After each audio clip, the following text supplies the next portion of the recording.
नमस्कार दोस्तों, आज हमारे साथ हैं योगेश प्रवीण जी, जो कि लखनऊ के इंसाइक्लोपीडिया कहे जाते हैं। लखनऊ पर उनका बड़ा काम है। उनको पढ़ के पीढ़ियों ने तरबियत पाई है लखनवी तहजीब के हवाले से, और उनकी बहुत सारी किताबें हैं जो हमें लखनऊ के बारे में बहुत कुछ बताती हैं। तो आज योगेश जी खुद हमारे साथ हैं, हम उनसे बात करेंगे लखनऊ पर और उनके बारे में और भी बहुत सारी चीज़ों के बारे में। योगेश जी, आपका बहुत बहुत स्वागत है बेवजह में। मुझे अच्छा लगा कि आप लोगों ने इस बहाने से मुझे याद किया। आपको आपकी जो खिदमात हैं, जो अदबी खिदमात हैं, जो लखनऊ को लेके आपका काम है, उसके हवाले से आप बहुत ज़मानों तक याद रखे जाएंगे। मेरा एक सवाल मैं शुरू यहाँ से करता हूँ कि अपनी शुरुआती ज़िंदगी के बारे में, कि जब पैदाइश और जिस तरह का बचपन रहा उसके बारे में जब मैं वहाँ से शुरू करूँ कि मेरी पैदाइश तो ब्रिटिश पीरियड की है, आज़ादी के पहले की। और जब आज़ादी मिली थी तब तक हमें बहुत हल्का हल्का ख्याल है कि हमारा ननिहाल के करीब घर था, तो जो हमारे यहाँ हमारी बहनें वगैरह थी बड़ी, उससे महिला विद्यालय में पढ़ती थी, तो बहुत जोश और बड़ा जश्न उन लोगों ने अपने तरीके से उस ज़माने मनाया। सब झंडियाँ वंडियाँ लगा के चारों तरफ मंदिर में, और उन लोगों की टेबल पर भी गांधी, नेहरू, सुभाष चंद्र बोस वगैरह तस्वीरें रहती थी। वो जो एक क्रेज था उनके प्रति, जो एक श्रद्धा भाव, वो बाद में हमने फिर आज़ादी के बाद कभी पाया नहीं कि उस तरह, उस निगाह से, उतनी इज्जत से कोई अपने रहनुमाओं को देखे। और आज़ादी के बाद फिर मेरा बचपन, तो हम लोगों के यहाँ ज़्यादातर तो लखनऊ की ज़बान कहिए जिसमें उर्दू ज़्यादा हिंदी कम, उस तरह की थी। मुझे याद है कि हमारे नाना वगैरह तो पूजा पाठ की स्तुतियाँ भी सब पर्शियन स्क्रिप्ट में ही पढ़ते। नवल किशोर प्रेस की किताबें होती थी, और उर्दू सब ज़्यादा जानते थे, हिंदी कम। वो सिर्फ रामायण रामायण पढ़ जाती थी तब समझते। अच्छा, उसी में मैंने ये भी पाया कि मेरी माँ जो थी वो भी एक अच्छी लेखिका थी। उनकी किताबें उस ज़माने में छपी, ये आज हम सोचते हैं तो बड़ी बात है, वो इलाहाबाद से छप के आती। मधुसीकर उनका कहानी संग्रह था, और सचित सुमन उनके कविताओं का, वो अपनी तरह की थी। और उन्हीं ने मुझको इस तरफ प्रमोट भी किया, क्योंकि और लोगों की राय नहीं थी। अच्छा, मेरे साथ कहानी भी हुई, पढ़ने आने में तो ऐसे ही ठीक ठाक था, और मेडिकल में सेलेक्ट हो गया था, ये आप देखिए। और मेरा सिलेक्शन लखनऊ में होके वहाँ हुआ था, कानपुर मेडिकल कॉलेज में। और फिर मैं वहाँ बहुत ज़माना बीमार रहा, अजीब अजीब किस्म की बातें रही। मेरी तो हालत ऐसी हो गई थी कि वहाँ के अस्पतालों से मुझको लखनऊ भेज दिया गया, और यहाँ ज़िंदगी मुश्किल हो गई। फिर मैं कैसे ठीक हुआ वो एक अलग बात है, उसकी ज़रूरत नहीं। अच्छा, उस दरमियान जो बड़े बड़े अपनी ज़िंदगी की कोई दिशा न पाके हम सोचते थे, तो उसमें मेरे अंदर इस तरह की भावनाएं पैदा हुई कि मैं अपनी अभिव्यक्ति किसी तरह कागज़ पर उतार सकूं। मैं चाहता कि हम कहना। अच्छा, माँ से विरासत में भी मिला था कलम, और उन्होंने मेरी बड़ी हौसला अफजाई की, इसलिए भी कि उन्होंने कहा कुछ नहीं, जो तुम कर सकते हो उसमें तुम करो, आगे बढ़ो। धीरे धीरे मैंने कई साल गैप हो गए, तो फिर बाद में मैंने हिंदी में फर्स्ट क्लास में और संस्कृत में एमए करके बीएससी, चूँकि अच्छे डिवीज़न से नहीं था तो एमएससी में एडमिशन भी नहीं हो सकता ये सारी बातें थी। तो फिर मैं लेक्चरर हुआ हिंदी का विज्ञान कॉलेज में, वहीं मैं पढ़ा भी था इंटर तक, यूनिवर्सिटी में भी पढ़ा है। आपका जो मोहल्ला था गौसनगर, यहाँ भी बहुत लिखने पढ़ने वाले लोग रहे, कृष्ण। हाँ, वो गहवारा था शायरों का, उसमें वहाँ पर बहुत कई है, गोपीनाथ हम, गुरसहाय अदीब, कृष्ण बिहारी नूर, गणेश बिहारी तर्ज, सब उसी मोहल्ले। इस माहौल का भी आप हाँ, बचपन से, अरे बचपन से। और उन मोहल्लों की तो ये थी कि चौक की तमाम गाने वालियाँ, कोई काम ऐसा नहीं होता था अच्छा अगर उसमें नाच गाने का इंतज़ाम उस तरीके का नहीं है जो लखनऊ में मशहूर था। तो लोग समझते थे कि क्या गिरही खाने थोड़े हैं तुम्हारे, तो इसलिए दावत की कोई कदर नहीं थी। अगर आपने महफिल नहीं जमाई तो जरीना, अनवरी, सुरैया, मुन्नी, सलमा, सिकंदर, हमें तो नाम भी नहीं याद, कितनों को हम लोगों ने महफिलों में सुना। और ये बात तय है कि जो उनके पास हुनर था वो कभी फिर हो नहीं सकता, चाहे जितने आपके संस्थान खुल गए हों, चाहे जितने ट्रेनिंग इंस्टीट्यूट हों, वो अदा, वो बात, वो जबान, वो चीज़ें वो बिल्कुल गायब। अच्छा, आपकी ज़बान के बारे में भी ये कहा जाता है कि बिल्कुल जो लखनवी ज़बान जो होती है, हिंदी और उर्दू का जो इम्तिज़ाज है उससे मिल के बनने वाली, आपकी ज़बान भी उस आपकी लिखावट या तहरीरें उसकी हाँ। एक ज़ामिन रही है। तो आपकी उर्दू की तरफ या ये हिंदुस्तानी ज़बान, ये कहाँ से आपने ये तो हमको विरासत में मिली। पहली बार हम लोग घरों की यही ज़बान ही, काश्तों में तो मशहूर ही था। अच्छा, इत्तेफाक ये ज़रूर था, एक बात बताना चाहूँगा कि हमारे ननिहाल वाले तो पक्के जैसे कास्ट अमूमन माने जाते हैं, जिसके लिए उनको सुनाया भी जाता, तो सब पीने और खाने वाले थे, ये आप समझ लीजिए। लेकिन हमारे ददिहाल में जो कि मेरे ग्रैंडफादर थे बाबू शीतला प्रसाद श्रीवास्तव, जो म्यूनिसिपल बोर्ड में उस जमाने में सेक्रेटरी थे, चकबस्त के जमाने। उनके नाम पर रोड दी, उनके नाम पे कुंडली में पूरी सड़क है, कायस्थ जो वहाँ पे हॉस्टल है उसमें कमरा है, उनके पत्थर लगा है, उनके नाम से तीर्थों पे भी धर्मशाले में कमरे हैं। उन्होंने लखनऊ यूनिवर्सिटी को गोल्ड मेडल दिया, उसके लिए जमा किया, जो अब भी दिया जाता है किसी लड़की को हाईएस्ट मार्क्स पाने में हिंदी में, वो शीतला प्रसाद गोल्ड मेमोरियल। तो वो सब था, लेकिन वो बिल्कुल वैष्णव खानदान। हमारे पिता ने पहले कह दिया कि हमारे ये सब कतई नहीं चलेगा, और तो हम लोग ननिहाल जाएँ तो वो लोग कहें भाई ये अलग हैं और इनका शीन का दुरुस्त नहीं है। शीन का मतलब है शराब, आपसे कबाब, और ये तो इनका शीन का दुरुस्त नहीं है, तो इनके लिए तो रसगुल्ले मंगाओ, दही बड़े मंगाओ, छोले में सब होता था। लेकिन हम लोग का तो अच्छा, उसके साथ ही जो अंदाज था हमारी मामा की ज़बान में, मामा तमाम, मैं कह नहीं सकता कितने अशार उन लोगों की ज़बान पे हर वक्त रहते थे, जो मौके मौके पे वो कोट करते रहते। उन लोगों की इसी तरह से तरबियत थी। और मुंशी नवल किशोर का बहुत एहसान, सब किताबें वहाँ से बरामद होती थी। और मीर को और सौदा, ये सब तमाम अशार आखिर तक के जो बड़े बड़े शायर हुए, उन लोगों की ज़बान पे रहते। थोड़ी बहुत वहाँ से भी हमको वो चेतना या वो कहिए वो तरबियत हासिल हुई। लेकिन फिर जब हमने देखा कि हम क्या करेंगे, तो उसके बाद एक छटपटाहट जो अंदर की थी वो कलम से उतरने लगी। हमारी हिंदी में भी किताबें शुरू में इंद्रधनुष, मयूरपन, और इत्तेफाक देखिए कि वो सब पुरस्कृत भी हुई। हुक्म में उर्दू दान ज़्यादा मानते हैं, लेकिन अपराजिता हमारी खड़ी बोली हिंदी का महाकाव्य, और जिसमें एक शब्द कहीं से गलती से भी उर्दू का नहीं है, और उसको सम्मानित किया गया तुलसी सम्मान से। और वो मैं आपको बता दूं, औरंगाबाद यूनिवर्सिटी में उसको लगा दिया गया है कोर्स में। तो एक वो अलग अदा, हिंदी इससे भी हमको नहीं प्यार था। लेकिन जहाँ लखनऊ है वहाँ कोई जिद नहीं है, एक मोहब्बत है ज़बान का नाम यहाँ की।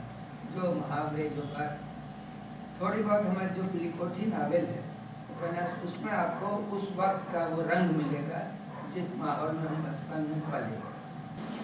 तो ये तो ज़बान की बात हुई कि आपने घर से और अपने आसपास के माहौल से उसको हासिल किया।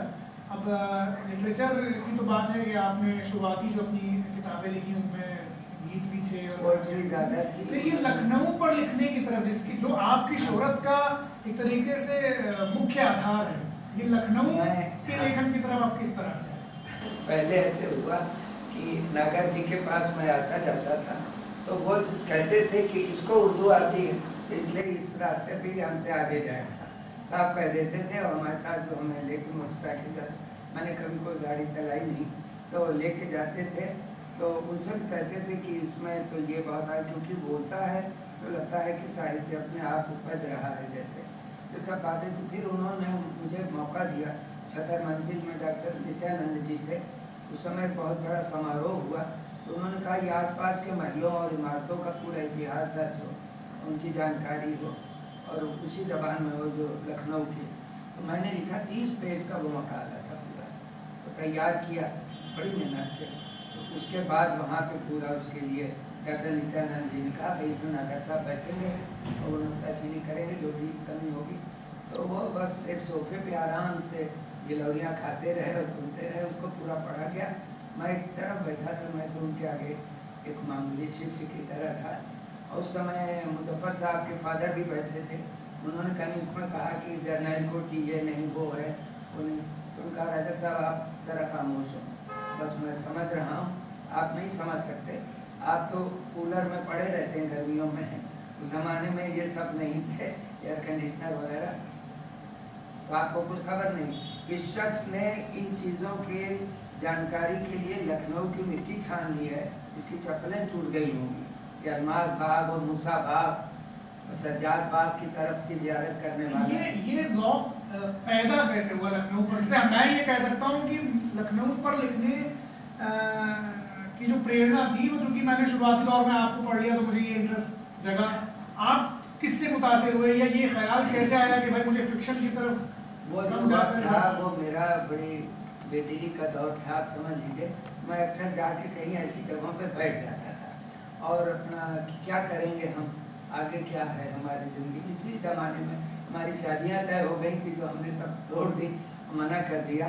तो फिर ये हुआ, लोग कहने लगे कि किसी नवाब की रूह है लगता कि जो हर वक्त अपनी इमारतों में भटका करती, सब मजाक लोग करने लगे। लेकिन माँ ने मेरी बहुत साथ दिया। बहुत लोगों ने आके हमारे रिश्तेदारों ने कहा कि शादी नहीं करेंगे तो इनके बाल बच्चे कहाँ सोंगे और फिर इनकी कपाल क्रिया कौन करेगा और ये तरेंगे कैसे। तो हमारी माँ ने कहा कि तुम तो अपने बाप की कपाल क्रिया ज़िंदगी में ही कर रहे हो कायदे से, और इनके तरने की चिंता मत करो। कहा तो इनको लोग जाने कैसे। तो उन्होंने ज़ौक़ का एक शेर कहा, रहता सुखन से नाम क़यामत तलक है ज़ौक़, औलाद से तो बस यही 2 पुश्त 4 पुश्त। तो वो इतनी मजबूत औरत थी।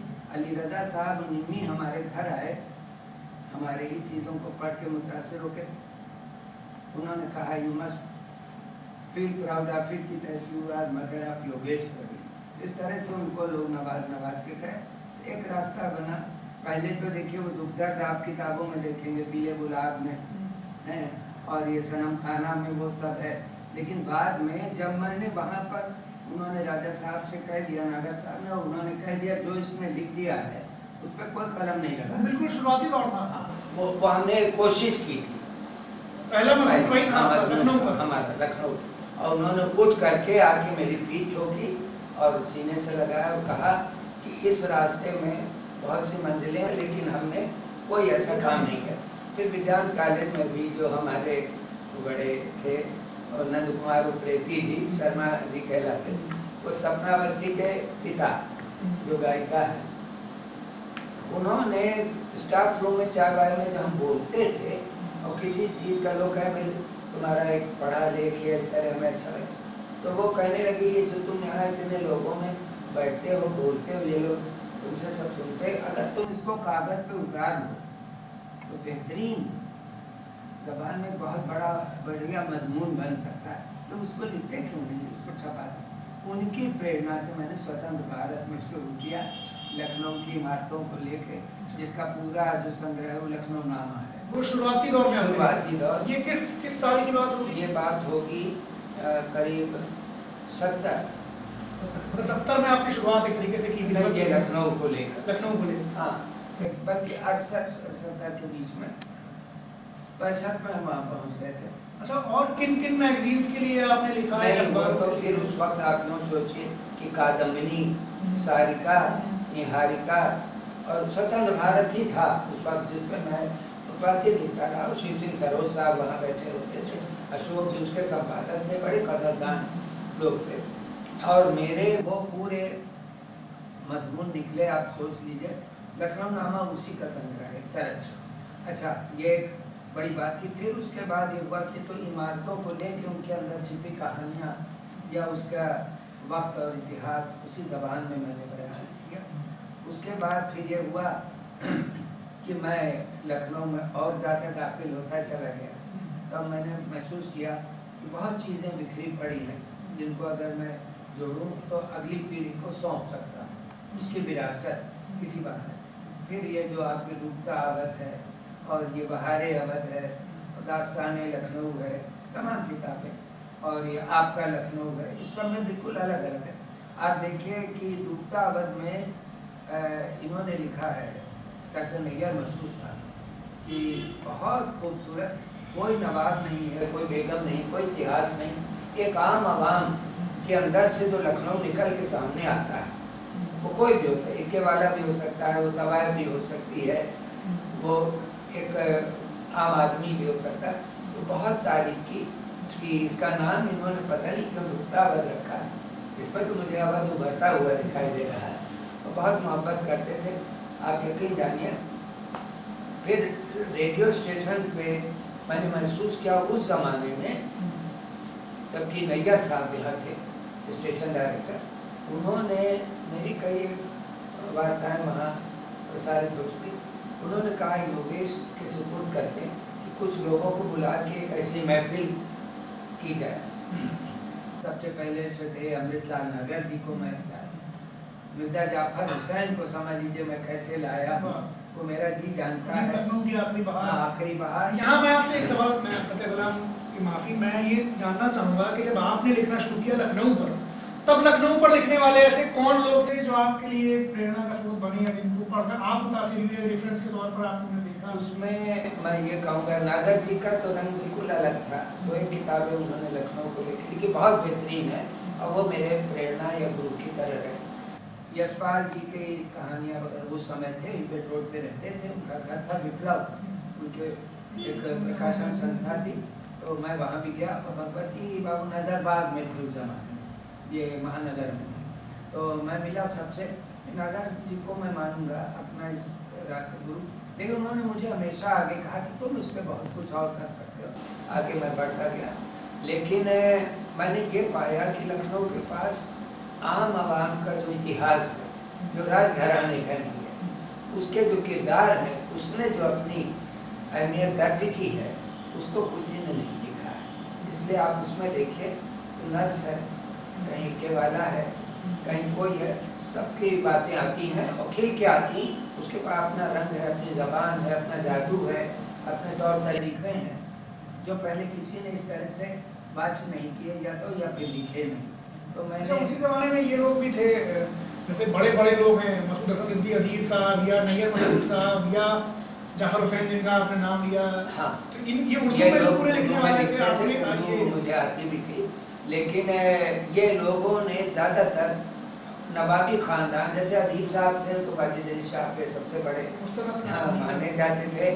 नैयर मसूद साहब ने भी उसी दौर को दोहराया है बार बार, और इनका एक मकाला आपने पढ़ा या नहीं, मैंने उर्मिला जो पत्रिका जिसका संपादक मैं बहुत शुरू से हूँ, अभी तक हूँ, लखनऊ महोत्सव की, उसमें उन्होंने लिखा था लखनऊ में काश्तों की शादी।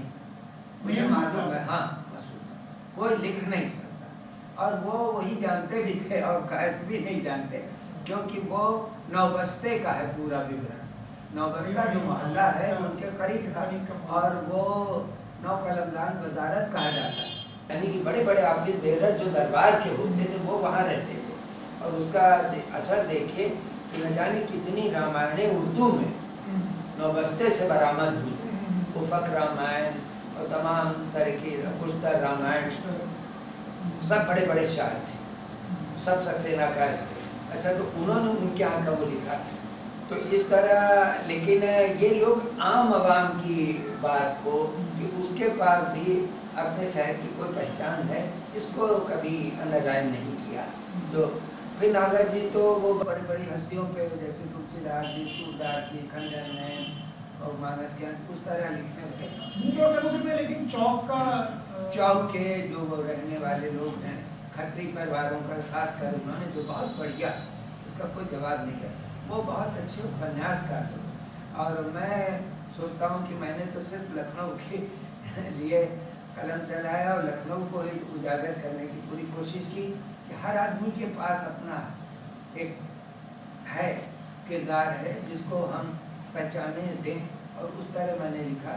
तो नागर जी की क्या स्मृतियाँ? जैसे नागर जी तो फेमस थे, वो कहते भी थे कि मैं चौक यूनिवर्सिटी का वीसी हूँ। और नागर जी का आप ये सोच लीजिए कि मैं तो कोई गाड़ी वाड़ी चला नहीं रहा हूँ, वो जो मुझे लेके मोटरसाइकिल से कह देते थे कि भैया इनको लेके वहाँ बहुघाट जाओ, नसूरुल्लाह शाह का रोज़ा है, ऊपर ही जानते हैं, नीचे गोमती पे मंदिर है शिव जी का, वहाँ रोमन सभ्यता के सब पत्थर पड़े, बोरस टाइप के कुछ ऐसे बच्चे वहाँ के।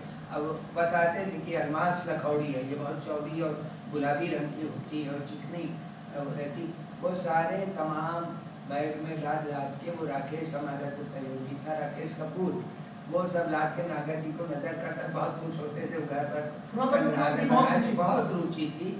एक बार रूमी दरवाजे के करीब से वो एक बार पानी का कोई चैनल उधर से गुजारा जा रहा था, तो उसमें बहुत से खुदाई से सामान निकला, सांकरिया साहब ने उसके बारे में लिखा, सबने लिखा, और तो नागर जी हमको ले गए, वो नीचे तो कूद नहीं सकते, तो समय हमारी उम्र ऐसी थी कि हम कूद गए, तमाम खिलौने और चूड़ी और सामान मन का और दस्तरियाँ टूटी सब, वो तो कहते थे लक्ष्मण जिला संग्रहालय है पूरा पूरा तात्विक। अच्छा, ये नागर जी के बारे में उन्होंने बहुत महत्वपूर्ण किताब लिखी है गदर के फूल, लखनऊ अवध में जो गदर का पूरा जो उन्होंने जानकारी, और उन्होंने बाकायदा मतलब सरकार ने उनका सहयोग लिया पुरातत्व विभाग ने, और उस पर फिर उन्होंने लिखी, तो बहुत बड़ा भी अपनी रुचि अवध के इतिहास बहुत बड़ा काम है उन्होंने बहुत, और उन्होंने कहा भी किया, तो फिर एक दौरा स्लीमन ने किया था अवध के खजाने से, उसने स्लीमन ने जब पूरी डायरी तैयार की थी जाने वाले के ज़माने में, और डलहौजी साहब को भेजी गई थी, कह लगे एक महीने के, उन्होंने जगह जगह जा करके, और वो बड़ा काम इसलिए भी है कि भाई यहाँ से बेगम हजरत महल साहिबा ने रहनुमाई ज़रूर की थी, लेकिन जगह जगह से जो उठ के खड़े हुए थे तलवार लेकर के बाके हमारे तिलंगे और रणबांकुरे, उन सब का जो किरदार है, और उन सब ने जो गदर में वही स्वाधीनता संग्राम में सहयोग किया, उसका वो काम बहुत लाजवाब। वो बिल्कुल जो आप बात कह रहे हैं कि अवामी जो पूरा इतिहास है उसकी झलक नागर जी के यहाँ भी, वो जो गदर जो किरदार है उसमें पूरा गांव-गांव में जिस तरह की कस्बों में अवध के जिस तरह से चकलारी के राजकुमार का बहुत बढ़िया वर्णन है, और वो जो आया है शादी हुई थी उसकी 4 रोज हुए थे, और वो लड़ाई में जूझ गया आकर के मारा गया अंग्रेजों द्वारा। उसके अलावा जंगनामा एक बहुत बढ़िया किताब उन्होंने बरामद की, जमाने में उनको पता लगी, वो जो आंखों देखा गदर के नाम से जो बाद में छपी। नहीं, जंगनामा एक अलग है, उसकी अवधि बड़ी क्लिष्ट है और बिल्कुल अलग है, वो फिर किताब उन्हीं ने उल्लेख किया उसमें, वो अब आ गई है, उसको थोड़ा सरलीकरण किया और बड़ा काम हुआ नागर जी ने किया।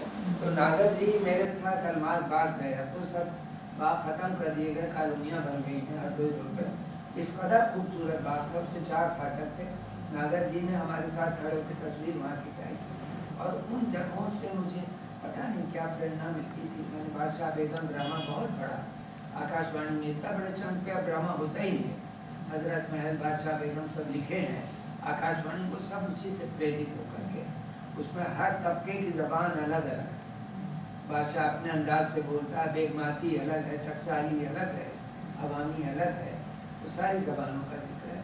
तो इस तरह से लखनऊ हमको मिलता गया। नागर जी की अगर रचनाएं आप देखें तो चौक जिस तरह से उभरता है उसमें, चौक की किरदार, वो कहते भी थे कि मैंने सब चौक से ही सीखा, और उनकी जो प्रेरणा थी, मैं कहीं पढ़ रहा था कि जो दास्तान गोई की ट्रेडिशन थी, जिसको अब मैं थोड़ा सा प्रैक्टिस करता हूँ, उन्होंने शुरुआती उन्होंने कहा कि मैं कुछ 4 आने दे दिया करता था, और एक साहब थे जो मुझे ये किस्से सुनाया करते थे, और वहाँ से मुझे तो वो भाई देखिए उन्होंने बड़ा काम किया और लखनऊ को शोहरत दिलाई, और चौक को तो वो कहते थे, अरे एक बार तो उनको कहीं पता नहीं किस सवारी से कौन कहीं लिए जा रहा, तो सदर के ज़रा आगे निकल गए, उन्होंने तुरंत कहा कि वापस चलो, हमारा लखनऊ उनसे दामन छुड़ा रहा, मैं सांस नहीं ले सकता इस इलाके में, तो वो फौरन लौट गए थे कि नहीं हम दूर रह ही नहीं सकते। बम्बई भी गए थे फिल्मों में, नहीं वो नहीं, खैर उनकी मोहब्बत, उन्होंने लखनऊ को जो रौनक बख्शी उसका कोई जवाब नहीं है, और उस ज़माने में जो चलन थे तबायफों की कोट हो करके, या वो जो चौक के बाजार का रंग और आम आवाम की जो आपसी मेल जोल की साझेदारी, उस सबको बहुत अच्छी तरह उजागर किया अपनी किताबों। जाफर हुसैन साहब के बारे में क्या, उनकी किताब बड़ी मशहूर है, कदीम लखनऊ की आखिरी बहार, किस तरह के आदमी थे? आप समझ लीजिए कि वो अपनी जगह अकेले थे, उनका भी कोई जवाब नहीं है। मैं एक बार ये जो आपका कार्टन होटल है इसमें प्रिंस अनुपदर साहब टिके हुए थे, वो मुझे बुला लेते थे, मैं पहुंचा तो मैंने देखा है शख्स आया है, बादामी कलर की शेरवानी और चूड़ीदार, बड़ा भव्य व्यक्तित्व, गोरे चिट्टे पान की पी के उनकी बह रही हैं, ऑटो के पास से गिलौरी खाते हुए आके खड़े हो गए। तो आप सोचिए किस तरह के लोग होते थे। और बस एक मुलाकात हुई, उनका भी मिर्जा जाफर हुसैन है, ये वहाँ बारूद खाने में रहते हैं, गोलागंज में, बात हो गई। उसके बाद हमारा एक स्टूडेंट था प्रदीप माथुर, तो मेरे जो कहानियाँ किससे निकलते थे वो सब हिंदी में निकलते, देवनागरी में, और तो वो इनके पड़ोस में रहता है। उसने इनकी दिलचस्पी को समझ के उनको सुनाया, कहा भाई वाह बहुत उम्दा लिखा है, किसने लिखा? तो उनके घर की किसी महिला थी, उसमें खास कर लिखा था दरगाह हजरत अब्बास के बारे में। उनका अरे इतना अच्छा मकाला किसने कहा? उन्होंने कहा मुझे विज्ञान कॉलेज में लेक्चरर हैं और हमारे टीचर हैं और हिंदू में, उनका यहाँ बात न करो हमसे, ये कोई शिया आलिम मालूम होते हैं, वो जबान वो बयान वो तर्ज अंदाज, तो कहने के नहीं वो तो वो मानी नहीं। खैर लेकिन मिर्जा जाफर हुसैन साहब ने कहा कि कुछ दिन बुलाओ, मिलना चाहते। अब देखिए मैं जब पहुँचा उनके यहाँ तो वो अपने लखौड़ियों के उस बढ़िया दीवान खाने में बैठे हुए और अपने आप गली गली काट के पान तैयार कर रहे हैं कि मेरे लिए भी। इतने में कोई आया नौकर, वो 2 कैप्सूल लेके और इनसे कहा दवा खा दीजिए, पानी दिया। तो हमने पूछा उनसे कि अरे आपकी तबीयत खराब है क्या, दवा?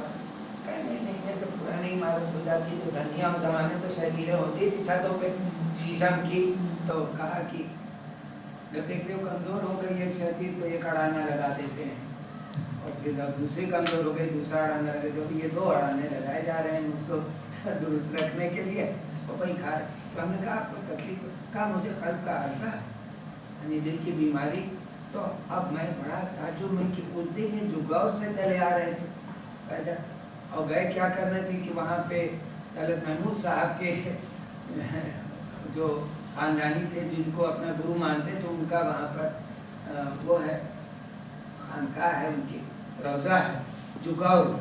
तो जुगाड़ गए थे ज़ियारत करना, बड़ी दूर से पैदल आ रहे। तो हमने कहा कि अरे आपको दिल की बीमारी है, आप उस दिन इतना पैदल चल के आए तो कैसे करेंगे? हमने कहा कब करेंगे? 37 में हार्ट अटैक हुआ। तो मैंने सोचा भाई ये कैसे है दुनिया में? तो हमने कहा ये कैसे, आपने कैसे करें? मेरा बेफिक्री और बस।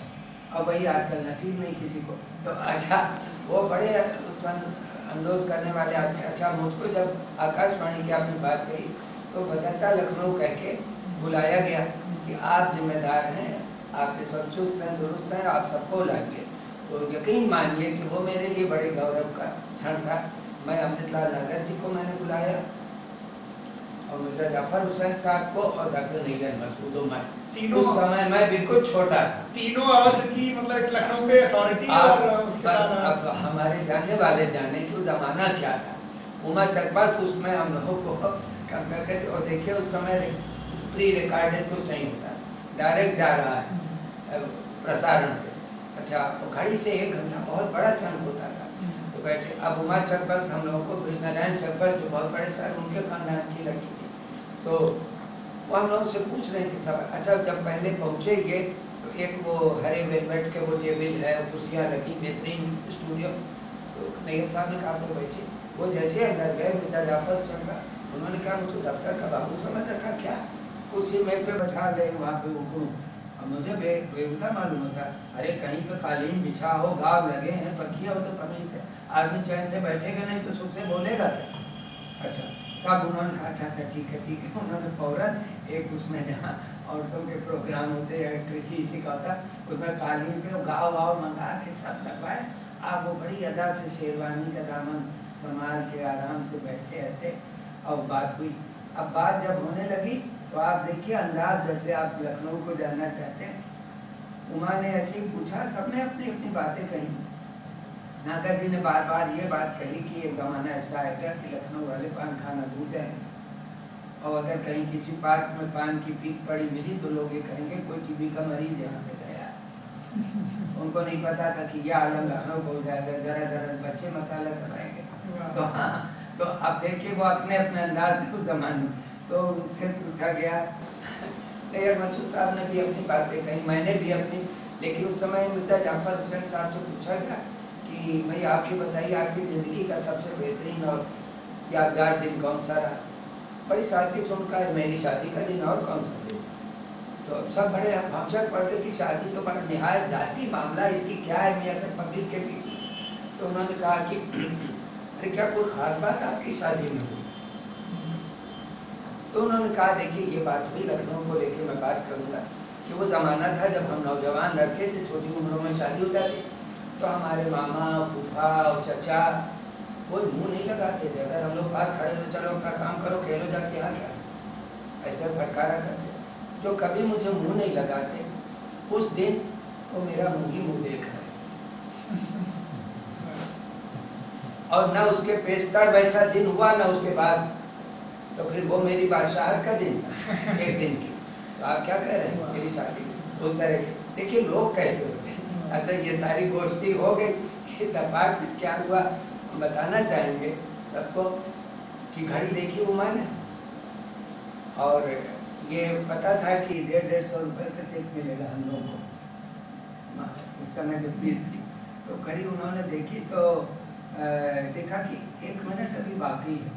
तो वो इन्हीं के पास ले गई माइक, उसे कहा कि जाफर साहब आप, तो उन्होंने कहा अरे भाई क्या 150 रुपये में कलेजा निकाल लोगी। अरे जैसे आप यकीन जानिए कि वो प्रसारित हो गया। तो ऐसे ऐसे लोग उस मामले के लखनऊ के आपको मालूम होने चाहिए। ऐसा खाली आकाशवाणी में हुआ यही नहीं है, मेरे अनुभवों को अगर आप कलेक्ट कर रहे हैं तो टेलीविज़न पे भी ऐसा हुआ। हमारे कृष्ण बिहारी नूर साहब मामा लगते थे, पड़ोस में रहते थे, उनके जो गुरु थे वो फजल नकवी साहब जौहरी मोहल्ला चौक के। अरे क्या अदब क्या तरीका, बैठ नहीं सकते थे तब तक वो कहें ना, खड़े रहते थे, बड़ी मोहब्बत तो बड़ा उनका अदब। अच्छा एक बार ये हुआ कि हम टेलीविज़न पे चूँकि शुरू में ही हमने कई एक सीरियल ही थे, मैं अपना काम किया था, वो ज़मीं खा गई, आसमां कैसे कैसे में जितने शायर यहाँ दफन हैं, जितनी सब पे हुआ, सबा जैदी हमको लेके सब काम करती। तो उसी वक्त लोगों ने कहा कि भाई ये बड़े बड़े जो लोग हैं इनको पब्लिक जानती नहीं, तो एक बार टेलीविज़न पे आएंगे दुनिया देखेगी। आप उनसे कहा गया फजल नकवी साहब को ले आएंगे। तो हमने सोचा पहले जौहरी मोहल्ले में दाखिल, उनका आंगन इतना बड़ा था उसमें तो आज 4 बंगले बन जाए और गलियों के अंदर। नूर साहब और फजल नकवी साहब के किस तरह से? हाँ आप सोचिए वो उनके उस्ताद थे, बड़ा अदब बड़ा फ़ायदा, बहुत उनका ख्याल लिहाज रखते। अच्छा एक बार मैंने बताया कि मुझको कहा गया टेलीविज़न पे आप ऐसी अजीब हस्तियों को कभी लाइए, उनका इंटरव्यू हम करें और सब। मैंने फजल नकवी साहब से जाके गुजारिश की बहुत बस्ता कि भाई आप चले। कह लेकिन मियाँ मैं अपनी जगह मज़े में हूँ, तो क्यों मुझे कांटों में घसीटते। वो कतई उन लोगों को किसी किस्म की कोई दिलचस्पी नहीं होती थी। उस समय के लोग बड़े आपस अपने इसीलिए बड़े फिट रहते थे, उनको न किसी तरह के कोई दिखावा, न लालच, न किसी चीज़ की आरज़ू, अंदर से मजबूत।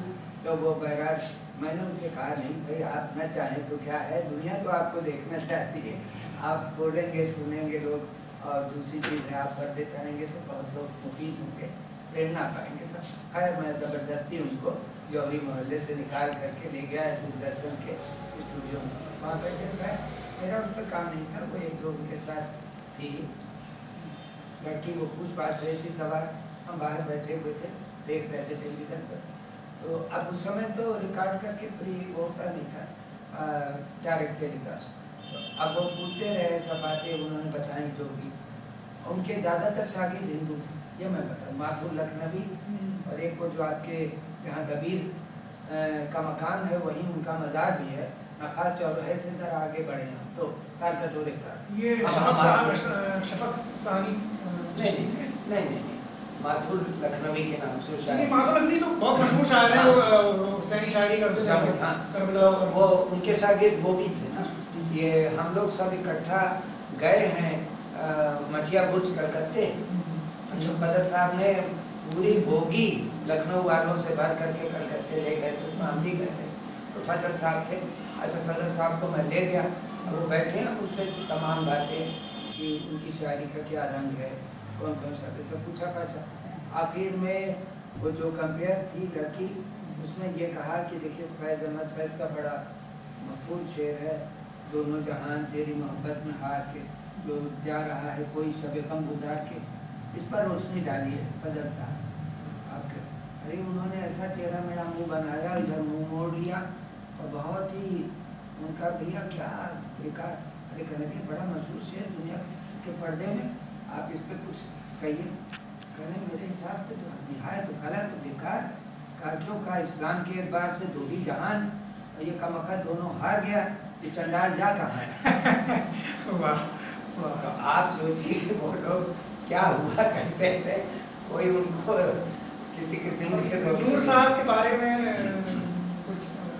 अब नूर साहब क्या जो महफिलें हमने देख ली, मेरे ख्याल से तो वो तो अब कोई लखनऊ में नहीं देख पाएगा। उनके घर में कभी देखिए तो कभी आदमी खड़े, कभी वाली हंसी खड़े हैं, हर कोई कुमार बाराबंकी भी आए दिन आ रहे हैं और बड़ी अच्छी अच्छी नशीद सजती थी और सब आती शाहजहाँ बानो याद और शफक शिहानी चिश्ती की, जिनका जवाब नहीं, तो बैठे पढ़ रहे। आप सोचिए शफक साहब हमारे घर भी आए हैं और ये पहले नादान महल के मकबरे के करीब रहते थे और बाद में दुबामा में रहने लगे अंदर, जहाँ उन्होंने फिर इंतकाल फरमाया। और शफक साहब बताते थे हमें, एक कैसेट था गाया था कि उसमें हमारे लिखे भजन थे और उनकी लिखी गज़लें थी, दो रंग नाम से। उसमें शफक साहब का जवाब नहीं था गज़ल में। अब सोचिए कि क्या थे लोग। एक ज़रा सा वाक्य आपको सुनाता हूँ। उन्होंने कहा मैंने पूछा एक बार कि आपने शुरुआत कैसे की। कहा भाई एक उस्ताद थे तो नादान महल के मकबरे में, जो अब्दुल करीम खान का मकबरा है, नारियल की गुड़गुड़ी बैठ के पिया करते थे, नीम का दरख्त है तमाम वहाँ पे। तो वो उस्ताद बड़े माहिर थे, मारूफ थे। तो मैंने उनसे जाके कहा मैं आपकी शागिर्दी चाहता हूँ सर। उन्होंने पहले तो मुझे बहुत ही तरीके से झाड़ा फटकारा, उसके बाद कहा कि अच्छा ठीक है। तो इन्होंने अब देखिए किस तरह ये मजबूत हुए तब के लोग। अब इनसे कहा कि मैंने तुम्हें दो मिसरे बताए, अब तुम्हारे अंदर जो भी मवाद है अब तुम इसको मुकम्मल करो और गज़लें लिखना शुरू करो। तो कहा 6 महीने बाद सूरत दिखाना हमको, पहले मत आ जाना दिमाग खाने के लिए। अच्छा ये बेचारे चले आए। अब इन्होंने तमाम पूरा दफ्तर तैयार किया अपना, पूरा लेके पुलिंदा पहुँचे और बड़ी अदब से किनारे खड़े होके कि उस्ताद चाहता हूँ इजाज़त हो तो मैं दिखाऊँ। अब वो हुक्के में मुब्तला। अच्छा उसके बाद ये पहुँचे, उन्होंने कहा अच्छा शुरू कर, कल सुना है आपको? कहीं से कोई पढ़ो, क्या कह रहे हो, लिखी तो सब तुमने ही है तो पढ़। इन्होंने एक दो गज़लें उन्हें सुनाई। जैसे कहा अच्छा अभी दफ्तर बंद करो। कहा क्या? कहा बाहर घूरा है नादान महल रोड पे, उस पर तुरंत इसको डाल किया। तो उन्होंने अब इनका दिल धड़क गया कि मेरी 6 महीने की मेहनत है, उस्ताद कह रहे हैं इसको घूरे पे डाल किया। तो उन्होंने कहा अरे 2 चावल में पूरी देख का हाल मिल जाता है, अब मुझसे बहस मत करना। बेचारे डाल के फिर किया है, फिर से तैयार हो। अब आप सोच सकते हैं कि क्या लोग हुआ करते थे। अब उसी तरह से नूर साहब के यहाँ का एक वाक़या आपको बताता हूँ। ये आम आवाम की ज़िंदगी का आलम है कि उसमें एक से शोरा बैठे हुए शाहजहाँ बानो याद कहीं आप बाहर से मुशायरा पढ़ के आई थी तो उनको नींद बहुत आ रही थी, तो बीच बीच में दीवार का अड़ना लगा के सो जाती थी और मेरे बगल में बैठी और शफक से साहब पढ़ रहे थे। अब उन्होंने जो गज़ल पढ़ी उसमें सितारा टूटा और किनारा टूटा और सहारा टूटा करके वो ऐसा काफिया रदीफ है जिससे तमाम शेर निकल सके। और दूसरा हमसे कह रहे हैं कि याद से कॉपी जाके बैठी, अगर सोना है दूसरे कमरे में जाके पलंग पे लेटे, यहाँ महफिल में बैठी और सो रही। तो हमने उनसे कहा तो वो जगी। उन्होंने कहा कि अभी क्या जारी है? सफर खाएंगे कहाँ? क्या काफिया लेके आया है, ये तो ख़त्म ही नहीं हो गया रात भर। इसका किस्सा टूटा टूटा लगा, फिर वो सो गए। नूर साहब उससे ज़्यादा ज़ोर बोलने लगे कि उनकी बातें न पहुँचे उन तक। कहने गए हैं बस ये आपके दम का ज़रूरा है, बाकी तो शफक साहब राजपूरा है और बस और कोई कहे तो खून थूके इस तरह कह के उनकी बात देना और खूब शफक साहब को चढ़ाए और बार बार कहने लगे। तो उसी के बाद हमसे फिर जगी वो, फिर बोली कि आज कुछ तोड़ के मानेगा, बहुत देर से तोड़ रहा। अच्छा उसके बाद क्या हुआ कि थोड़ी देर बाद उनके जब चाय चली तो बड़ी बेहतरीन कराकरी थी, कलकत्ते से उन्होंने मंगाया था वो चीज़ है उस जमाने। तो वो एक प्लेट किसी खास से छूट गई, तो उसने उनकी वाइफ से कहा जाके कि मैं कह चुकी थी योगेश जी से कि आज को तोड़ के माने थे कि आपकी पूरा सेट बिगड़ गया। तो बहुत चुहलबाजी और बहुत और वो जो महफिलें होती थी नूर साहब के यहाँ उसका कोई जवाब नहीं है। और जब ये बात आती कि कोई फ़र्क नहीं होता था, हिंदू है शायद तो उनके मुस्लिम है शागिर्द, जो मुस्लिम है बड़े बड़े आलिम उनके हिंदू है शागिर्द। नूर साहब मजलिसों में भी जाते थे और बहुत मरसिए भी उन्होंने कहे, बिल्कुल वो जो उनका पूरा मर्तबा था उस हवाले से उसके बारे में भाई देखिए वो तो हर वक्त खोए रहते थे किसी न किसी ख्याल में। अगर अकेले में आप जाइए ऐसा महसूस होता है जैसे जागे हैं किसी ख्वाब से। तो लेकिन बड़े मस्त आदमी थे, कभी कभी बैठे हुए हैं घर में अपना दिल बदलने के भिंडी बैठे काट रहे हैं, सब्जी काट रहे हैं, हमें झाड़ के खूब अच्छी बातें करते थे बड़े मज़े में और बहुत चौलबाज थे। और लेकिन उनका सोच कितना बेहतरीन उनकी गज़लों में झलकता है और उस समय का पूरा रंग जाहिर होता है कि वो बुलाए जाते थे मजलिसों में भी सब। लखनऊ का ये अंदाज शुरू से रहा। हमने देखी बड़ी बड़ी जन्माष्टमियाँ जहाँ बनती थी, बड़ी अच्छी अच्छी जाती, तो सब हमारे मुस्लिम भाइयों के हाथ की, क्योंकि इस कारीगरी में वो बड़े निपुण होते थे। उसमें सलमे का काम भी है, जरदोजी भी लगा है, गोटा किनारी और फूल और पत्ती, ये सब जैसे पतंग बनाने वाले ही ताजिया बनाते, वही रावण मेघनाथ के पुतले बनाते। तो इस तरीके का काम तो लखनऊ में इसकी बड़ी रवादारी थी आपस की, कि पूरा ही नहीं होता था इस शहर का वो मंजर कि जिसमें तब तक दोनों शामिल हों। मैंने चौक पर खूब देखा इसको। नूर साहब की जो शायरी थी वो भी इसी तरफ, हाँ पूरा इसलिए मशहूर भी हैं वो आज तक के, मतलब आखिरी दिनों तक मजलिसों में जाते थे। दर्शन उसमें हिंदू रहता था, जी, जी, जी। लेकिन उर्दू का क्या रुतबा दिखाया। और एक और शख्स हैं इसी तरह से लखनऊ में बड़े, अब तो खैर पुराने लोग तो उनको सारे ही जानते हैं, अब शायद इतना जो नए लोग हैं उनके बारे में थोड़ा कम जानते हैं। शहरयार मिर्ज़ा साहब जो पारसी थिएटर और रामलीला के, आपने तो उनको भी इंटरव्यू किया है, उनको किस तरह के आदमी थे?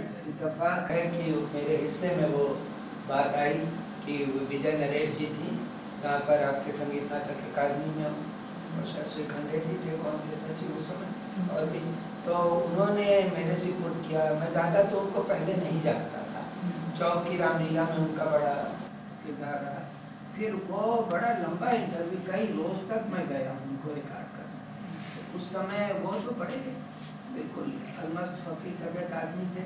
और देखिए उनकी मोहब्बत देखिए कि लखनऊ से इस कदर थी, बाजार लखनवी, यहाँ से फिर पाकिस्तान चले गए, कितनी हद जोशमली आबादी चले गए, लेकिन वो नहीं गए पाकिस्तान। उन्होंने हमें बताया कि मेरा पूरा ख़ानदान चला गया, उनकी लड़की तो थी वो भी फिर घर वाले नहीं रहे, और ये तहसीन की मस्जिद के पास बैठे रहते थे दुकान पे या क्या कुछ। लेकिन चौक की रामलीला में जो किरदार था उनका साहब, पूरे पूरे पर्दों का बनाना मल्टीप्लेयर, कि वो जनकपुर की फुलवारी है और लंका का महल है, सारे पूरे पर्दे, वो उस समय तो पर्दे ज़्यादा चलते थे, वो पर्दों की पूरी पेंटिंग बनाते थे, सबके मुकुट बनाते थे देवी देवताओं के, और ये बच्चों को सजाते परफॉर्मर भी थे ना वो तो। वो एक तरह से खुद बनते थे कि नहीं ये तो नहीं बोला, लेकिन वो अपनी आवाज़ से गा करके बजा के पूरा उसमें। उनके हाफिजे के बारे में बड़े किस्से मशहूर हैं कि पूरे रामायण पूरी। अच्छा अब देखिए, बड़ी उस रामलीला की अदा भी बड़ी गंगा जमुनी थी कि उसमें तुलसीदास जी के दोहा चौपाई भी चल रहे हैं और नौबस्ते की रामायणें भी उसमें चल रही बाकायदा। राधे श्यामी का तो लखनऊ में इतना चल नहीं था, नौबस्ता के लोगों ने जो लिखा।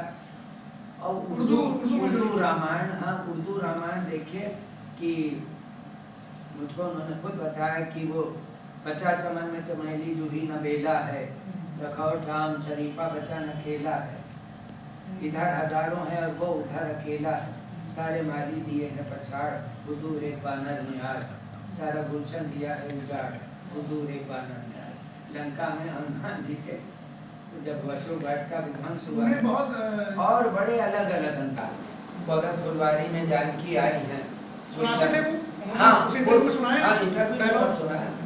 गुलशन में बहार, गुलशन में बहार, कैसी सखीरी, पुष्प तोड़ने आए राम जी, गौरी पूजन गई जानकी, आंखें हो गई चार, आंखें हो गई चार। ये भी लखनऊ की खास अदा थी कि मुसलमान आदमी रामायण के इतने और वो उस जमाने में बड़ा परहेज करते थे और सब बच्चों को जमीन पे ही चटाई पे सुलाते थे, खुद भी जमीन पे ही सोते थे, कोई नॉनवेज नहीं खा सकता था और सारा लिहाज और परहेज करके वो पूरी तरह समर्पित होकर के रामलीला करते थे। हर कलर में वो बिल्कुल अलग अंदाज था। पारसी थिएटर के भी आदमी थे, उनका ताल्लुक था बहुत। अब वो लखनऊ ही अलग था।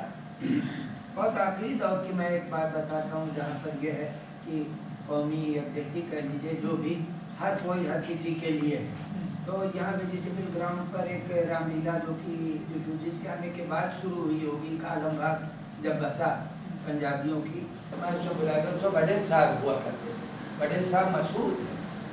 मैंने उनका पूरा इंटरव्यू बहुत बड़ा धर्मयुग में छापा दिया और छापा गया बहुत बड़ी तस्वीर के साथ। बडेल साहब रावण का किरदार करते थे और वो क्रिश्चियन थे।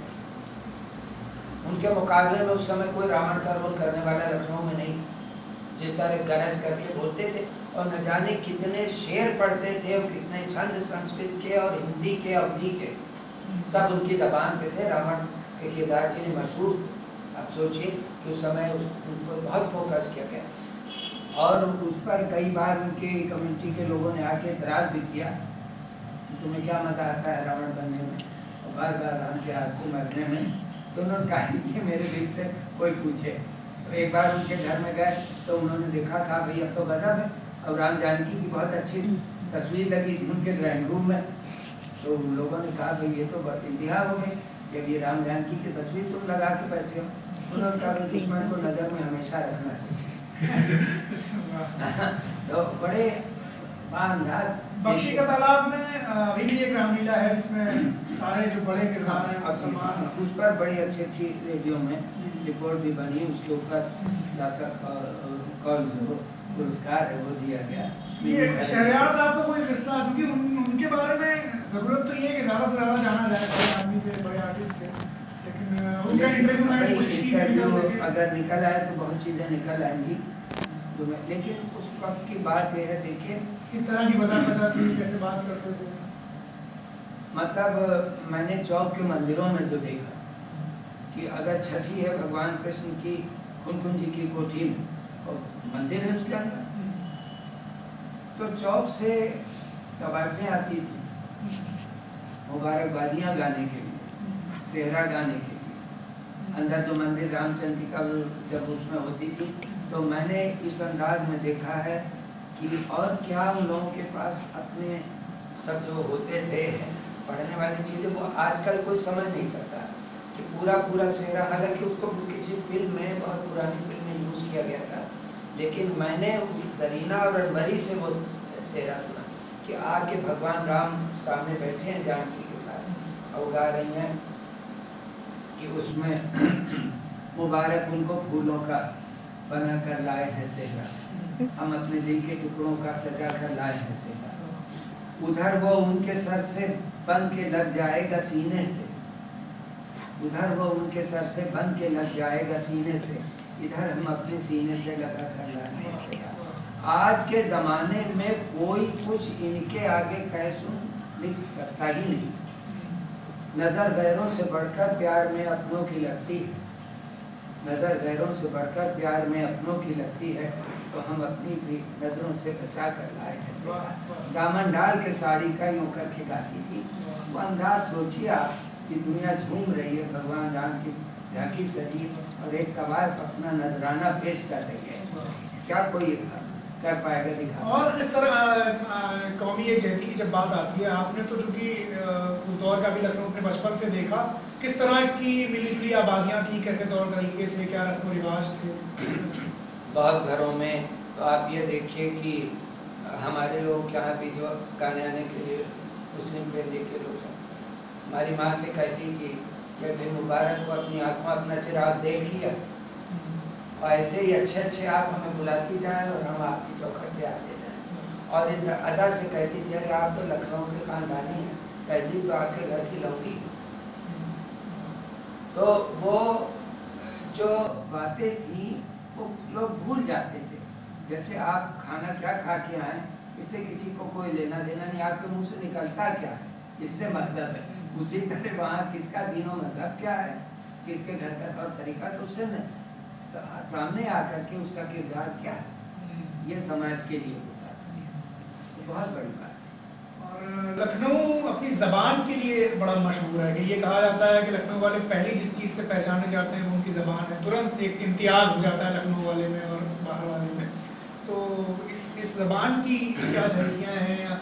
जैसे वो शेर बड़ा मशहूर हुआ कि दावा सुखन का लखनऊ वालों के सामने इजहार कोई मुश्क गज़ालों के सामने। तो वो देखिए, ये अदा जो है ये अचानक नहीं आई है। जब दिल्ली से काफिला आया पूरा मीर के साथ, याद आता है छप्पर दिल्ली का, जैसे रोजा हो शेख चिल्ली का, वो कह रहे थे मीर तकी मीर आए, उनके साथ पूरा काफिला आया। तब तक तो लखनऊ इस रुतबे को था ही नहीं, एक कस्बाती एक इसका रंग था। तो उनके साथ सौदा आए, इंशा आए, सभी आए। और फिर यहाँ जो नासिक थे उन्होंने एक शेर कहा, आप देखिए टकसाल में चौक के अंदर हिरन बाग के पास उनका मकान है, उसी में उनका मकबरा भी है। उन्होंने पहले कहा कि इश्क दिल में है ज़रूरी नासिक, इल्म से शायरी नहीं होती। यहाँ से फर्क आया। जो दिल्ली का रंग था उसमें दर्शन बहुत था, फिलासफी बहुत थी, ज्ञान बहुत था। लेकिन जो लखनऊ का रंग था उसमें सबसे बड़ा जादू आसान जबान का, आम फर्क, और उसमें जिद नहीं थी हिंदी उर्दू की, गंगा जमनी। और उसके बाद उसमें दिल की आवाज़ थी। लखनऊ इसलिए हर लम्हा मुस्कुराता है, हर एक को अपना बनाने का हुनर आता है। तो ये जो लखनऊ की अदा थी वो उस समय की ज़बान से पैदा हुई, तो वो दुनिया में जादू का काम करती। और जो ये आदाब और रवादारी लखनऊ की रही, जो एक पूरा अखलाक का जो पूरा मामला है लखनऊ में सिलसिला हमें मिलता है कि मतलब संबोधन से लेकर और मिलने जुलने। हाँ, ये देखिए ये सबसे बड़ी बात ये है कि जहाँ इसकी नाटकीयता और बहुत ज़रूरत से ज़्यादा है, मसनूई बन जाना है, वहाँ जहाँ मसाला या नमक तेज हो गया तो समझ लीजिए कि पूरी तस्करी बेकार हो गई। तो वो नहीं है, लखनऊ के पास वो जिद नहीं है कि बहुत ज़्यादा वो ड्रामाई अंदाज हो या कुछ। दिल की आवाज़ दिल से समझ में आ जाती, बस आसान ज़बान से अपने दिल की बात पहुंचा देने की बात। अब देखिए वो सब जब आए, सौदा आए, अब आप देखिए सावन के बादलों की तरह से भरे हुए, ये वो नयन है जिनसे के जंगल भरे हुए, ये सब लखनऊ की शायरी हो गई और यहाँ शामिल हुई। मीर को ही आप देखिए, मीर की गज़लें आप सब जानते हैं, लेकिन उन्होंने अपने आखिरी दौर में जो कहा, किस मुश्किलों में जिए मरे। रकाबगंज खिंजी वाली गली जहाँ आपका घर है उसके करीब हो रहे, ये मैं बता दूँ आपको, उसी गली में वही वो दफ्न भी तो है खड़ा। हाँ, तो उनका ये रहा कि आखिर के दौर में उन्होंने जो चीज़ें कही वो बड़ी मतलब बेहतरीन। उन्होंने कहा, हमने जाना कि कुछ नहीं जाना, हमने जाना कि कुछ नहीं जाना, वो भी इस उम्र में हुआ मालूम। आदमी बहुत अपने को समझता है, उसकी बहुत नुमाइश करता है, लेकिन सच्चाई ये है कि उस उलझी हुई डोर का एक सिरा उसको तमाम जिंदगी में नहीं मिलता है कि खेल तमाशा है क्या, कहाँ से शुरू कहाँ ख़त्म, इसका पर्पस क्या है। तो मीर ने किस तरह से कहा, और फिर देखिए लखनऊ का सलीका उन्हें कैसे आया कि अपने उस्ताद के लिए उन्होंने याद करके कहा। मैं ये बताना चाहूँगा कि मैं खाक में मिल गया, चाहे चिता पे चढ़ के चाहे मिट्टी में मिल के खाक हो गए, तो दूर बैठा गुबार मीर उनसे, इश्क बिन ये अदब नहीं आता, ये इश्क बिन ये अदब नहीं आता। तो ये चीज़ें जो मीर को खुदाए सुखन कहा गया, तो वो इसी वजह से कहा गया कि बहुत आसान होती गई ज़बान, बड़े मार्के की चीज़ें कह गया। और उनके लिए तो आप ये सोचिए कि उनके अंदर स्वाभिमान कितना था दरबार में, फिर कभी पलट के नहीं गए। लेकिन आखिरी में देखिए जब वो रकाबगंज में बीमार पड़े थे, तब वो नवाब सादत अली खां का दौर था, नवाब आसफुद्दौला नहीं थे उस वक्त पर। तो उस वक्त उनसे जाकर किसी ने कहा नवाब साहब से कि हालांकि उनकी सवारी जब निकली थी अकबरी दरवाजे से उठ के खड़े नहीं हुए थे। इस पर नवाब ने पूछा ये कौन है?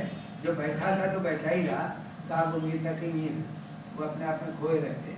तो उस समय जब उन्होंने कहा तो उनका बहुत बुरे हाल में, तो आप चाहिए तो उनकी ज़ियारत कर ली जाए। तो नवाब ने एक रुपयों का तोड़ा लिया, थैली, उसमें चांदी के सिक्के भर लिए और एक पत्थर पे दुआ लिखवा ली और दुआ का पत्थर लेकर के गए कि उनके बाजू पे बांध दिया जाए, शायद पर वाला सुन ले तो कुछ अच्छे हो जाए। तो जब लेकर के वहाँ पहुँचे तो पलंग पे पड़े, तो जब देखा नवाब आए इस तरह, तो वो कही देखिए आपके लिए ये भी लाए ताबीज़ के लिए पत्थर। तो उन्होंने कहा दीवानापन हमारा आखिर को रंग लाया, जो देखने को आया हाथों में संग लाया। तो आप सोचिए जिस अदा में वो जिए उसी तरबियत के साथ इंतकाल भी पाता है।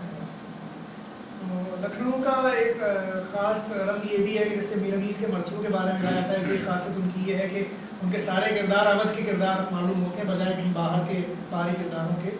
तो अनीस एक बड़े शायर हैं लखनऊ के। बहुत और आज सारी दुनिया में आज़ादारी के ज़माने में वही मांगे जाते हैं जगह जगह। ये क्या कम बड़ी बात है लखनऊ के लिए। और हमारे शहर के लोग अपने शहर के रुतबे को जानते हैं।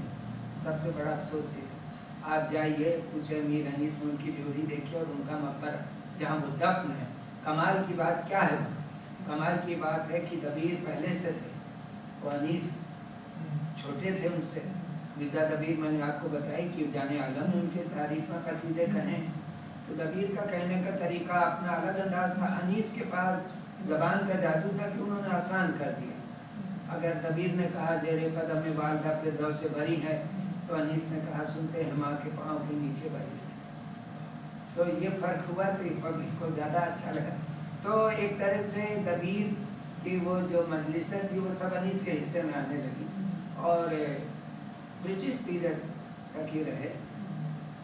और ये साहब मिंबर क्या कहना, उसकी रौनक होते थे। और एहतियात इतनी थी कि मुफ्तीगंज का ख़ानदान था, सहरुल बयान जिनके यहाँ लिखी थी मीर हसन, तो चौक में इनके भाई मीर खलीक भी थे सकते, लेकिन इनके ऐसा कोई नहीं हुआ। चौधारी मोहल्ले में हाँ रहते थे वो, अभी भी सब जगह इनका मकान इनका मज़ार सब बाकायदा मेंटेन है। तो वो तो उस समय सब कोठे थे वहाँ, तो लौट रहे थे कभी, तो वहाँ पे एक गज़ल इनके कानों में पड़ी,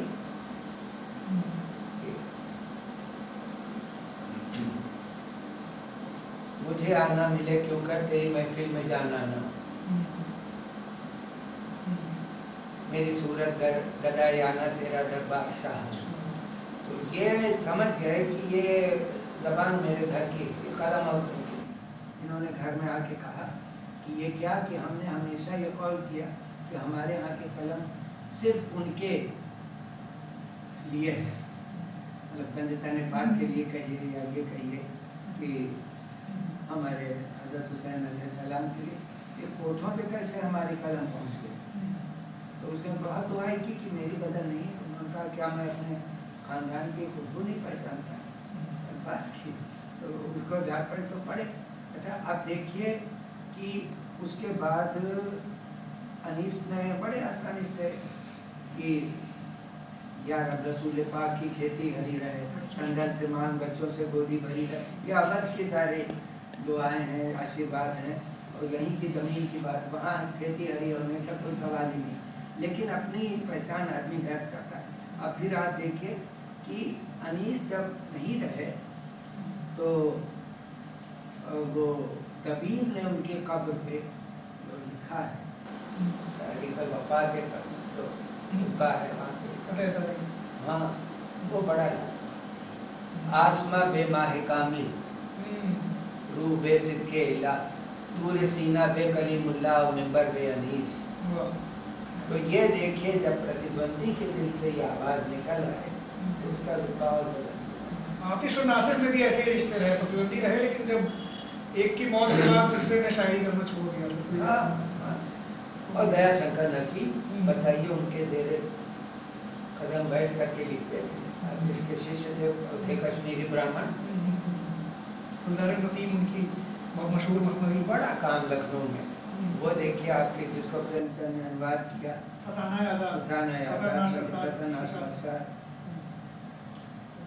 लखनवी जबान से और मुहावरों से भरी हुई।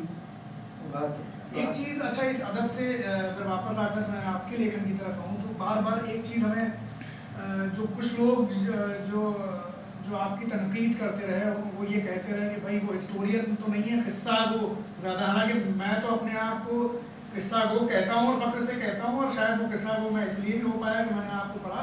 हालांकि आप इस चीज़ को कैसे देखते हैं? लोग कहते हैं कि योगेश रवि इतिहासकार नहीं है, वो तो किस्सा गो।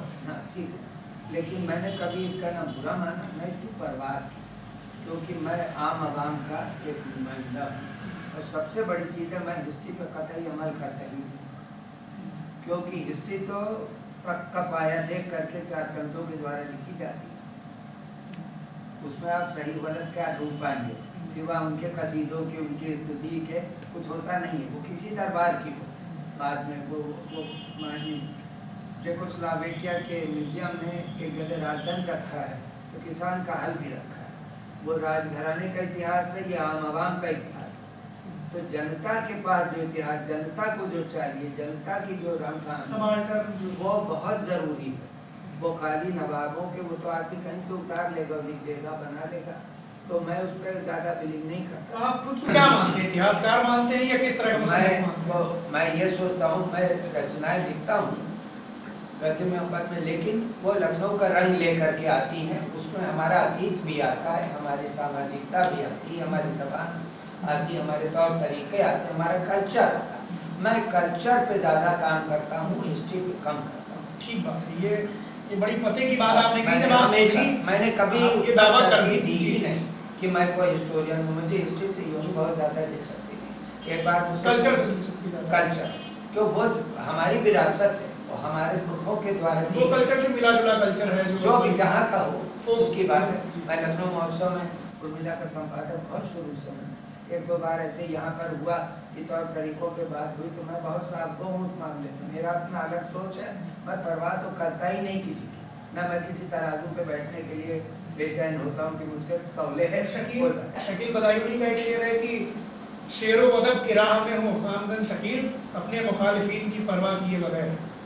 आप ये सोचिए कि मैं, मुझसे कहा गया लखनऊ महोत्सव में, उर्मिला नाम दिया था मैंने ही इसको, कि ये लक्ष्मणपुर है, उनकी नगरी है। उस समय लक्ष्मण जी की मूर्ति के आगे पहले चिराग जलाया जाता है, फेस्टिवल शुरू होने के बाद, तब जाके मंच पे चिराग जलता था। तो वो फिर पत्रिका का नाम हमने ही उर्मिला रखा। हालांकि उस समय कक्कड़ साहब आप उसके ज़्यादा फेवर में नहीं थे, दूसरे विचार में थे। तो एक बार ऐसे ही योगेंद्र नारायण साहब जी हम थे, और वो सब उनके यहाँ पे कई लोग बैठे थे, तो वो बात चली, मैं अपने दिल की आवाज़ आप तक पहुँचाता हूँ। उन्होंने कहा कि भाई क्या होता है लखनऊ महोत्सव में, नए नए अफसरान आ गए। तो भाई योगेश जी उसके पुराने मेंबर हैं, हम जानते हैं, बाकी तो सब अफसरान बदल जाते हैं, ये वही के वही हैं, तो ये बताएं। तो उन्होंने कहा कि लक्ष्मण जी के आगे दिया जाता, सुरेंद्र मोहन साहब उस समय कमिश्नर थे, तो उन्होंने कहा कि लक्ष्मण जी का चरित्र ही नहीं था कि उनके आगे चिराग जले और उनके भाई अंधेरे में रहे। तो पहले अयोध्या के दिए को फोन कीजिए तो कनक भवन में दिया जला। तो ये तरीका चला बहुत जमाना। अच्छा, एक इससे यहीं पर एक बात इसलिए ज़रूरी है जो ना, आपका जो काम है वो लखनऊ का जो खासकर लोक संस्कृति जो लखनऊ के अवध की लोक संस्कृति के, आपने इस पर भी बहुत लिखा है कि कौन से महीनों में किस तरह के रीति रिवाज, त्योहारों में किस तरह के कपड़े। पहले कहा मैं आवाम का नुमाइंदा, तो थोड़ा सा मैं उस पर बातचीत, जो लोकगीतों पर, या जैसे अवधि की जो बार बार, जैसे मैंने आज सुबह भी किसी से बात की कि अमरेंद्र त्रिपाठी जो हमारे दोस्त हैं जो अवधि पर काम करते हैं, उन्होंने ये कहा कि अवधि के लिए जो काम लखनऊ को जिस तरह की भूमिका निभानी थी वो लखनऊ ने नहीं निभाई, सरकारी तौर पर खास करके जिस तरह से अवधि के विकास के लिए। तो उसको आप किस तरह से, अवधि का जो पूरा सरमाया है, गलत उन्होंने नहीं कहा। देखिए अवधि जबान जो है वो सिर्फ किताबों में या लोकगीतों में ही दर्ज होके रह गई। आज की जबान तो है नहीं। हम लोग तो अपनी सादा जबान या आम आवाम की जो आसान जबान उसमें बात करते हैं, तो बच्चे उतना अवधि नहीं फॉलो करते नहीं। लेकिन एक चीज़ आप ये देखिए कि भले ही शहरों के बच्चे या शहरों के लोग ना फॉलो करें, लेकिन आज भी अवध के गाँव में आज भी तो बड़ी जबान तो वही है। ये तो मैं जानता हूँ। देखिए अवधी का रुतबा पहले यूं ही देख लीजिए कि बहुत पुरानी है, कि जब लोग कहते भाई गोस्वामी तुलसीदास ने अवधी में, ब्रज में भी बहुत किताबें उनकी, लेकिन रामचरितमानस सबसे मकबूल अवधी में है, तो ये लोग भूल जाते हैं कि उन्होंने जो इसमें टेक्स्ट लिया है वो तो वाल्मीकि से लिया, क्योंकि वाल्मीकि ने तो उस तरह लिखी है रामायण जैसे उमराव जान ने बैठ करके मिर्जा हादी रुस्वा को लिखा है। वो तो जानकी उनके पास नहीं, तो राजघराने का पूरा इतिहास उनको आसानी से मिल गया, वरना कौन लिख सकता था? जंगल का बैठा आदमी क्या जाने अयोध्या में क्या हुआ, लंका में क्या हुआ। तो जानकी ने लिखवाया उनको बाकायदा, वही उन्होंने टेक्स्ट लिया। लेकिन उन्होंने जो स्टाइल और लैंग्वेज का इस्तेमाल किया वो तो 200-250 बरस पहले मुस्लिम कहारों के कंधे पर अवधी की पालकी चली। ये बात बच्चों को पहले दिमाग में रखते थे। जायसी के भी पहले, मुल्ला दाऊद। तो ये पूरी जो सीरीज है इसके बारे में ये आप ये जानिए कि ये सल्तनत काल से शुरू, मुगल काल, जायसी तो बाद में आए उसी वक्त में, वो तो शेरशाह के वक्त में, हुमायूं शेरशाह में जब चल रही है, यानी मुगल प्रशासन शुरू हो गया।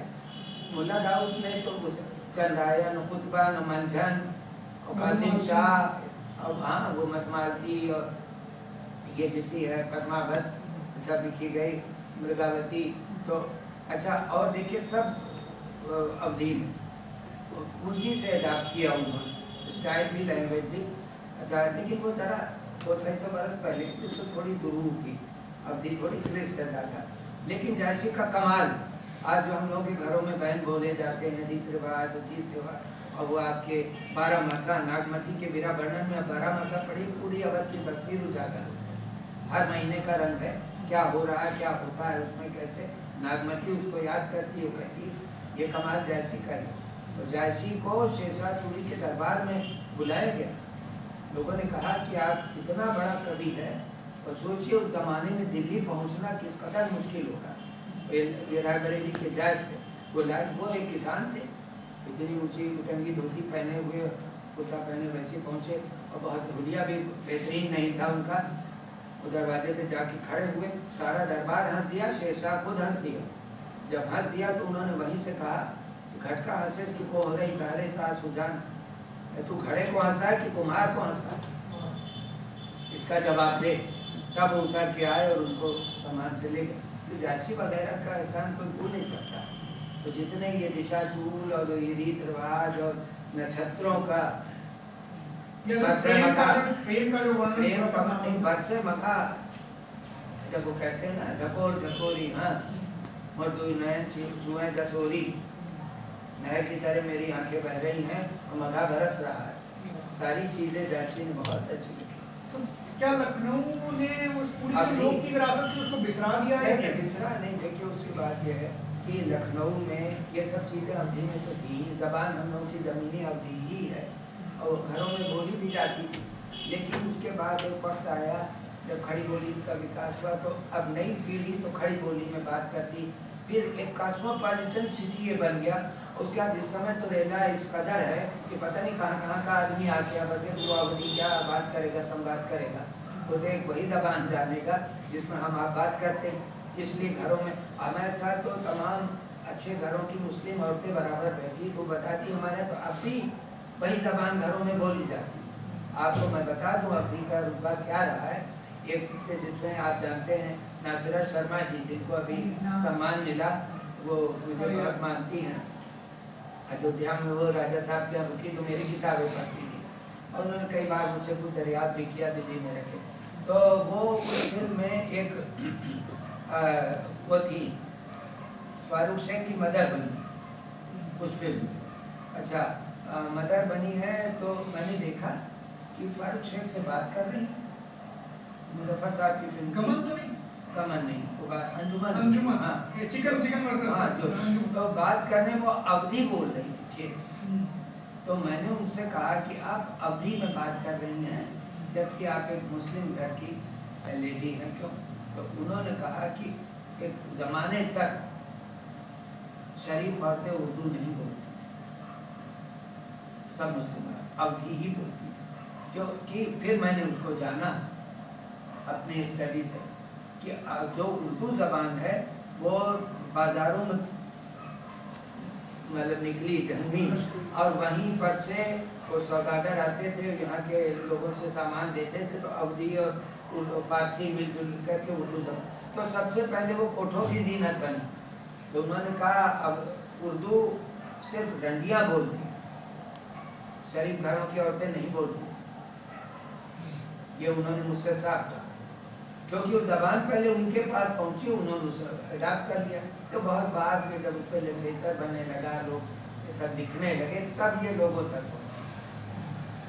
अच्छा, अपने साथ आपकी पीढ़ी में या आपकी पीढ़ी के बाद की पीढ़ी में लखनऊ पर जो लोग लिख रहे हैं या जिन्होंने लिखा, या लखनऊ पर नहीं भी लिखा लेकिन उनकी ज़बान में लखनऊ का आपको रंग दिखा, उनमें से कौन लोग आपको लगते हैं? जैसे केपी के बारे में बड़ा मशहूर रहा, केपी सक्सेना के बारे में, वो जो लखनऊ की जो लच्छेदार गुफ्तगू थी सुगन साजी उसका। केपी सक्सेना जी ने लखनऊ को बहुत करीब से देखा, थे तो वो बरेली के, लेकिन वो रहे अलग, और वो ये बराबर कहते रहे कि वो सब मुझको उन गलियों ने नवाजा जिनमें मैं रहा।